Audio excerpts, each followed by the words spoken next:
Discover extraordinary Iceland. People live here. Iceland is very far north. In summer, daylight lasts roughly 20 hours. In winter, there can be fewer than 4 hours of daylight. How would this affect you if you lived here?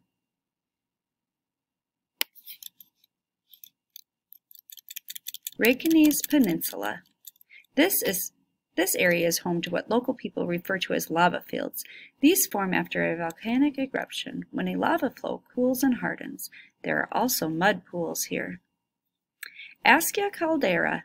Some volcanoes collapse after they erupt, forming a large depression called a caldera.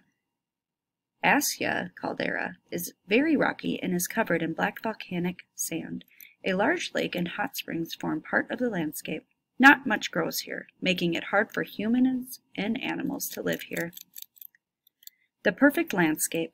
In 1965 and 1967, astronauts were preparing to go to the moon. Iceland was a perfect place for them to train because it also has a harsh landscape.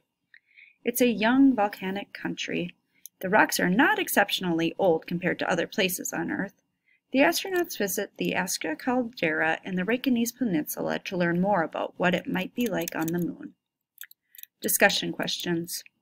How can visiting new places expand our understanding of our places in the world? How is Iceland different from where you live? And would you consider moving to Iceland? Why or why not?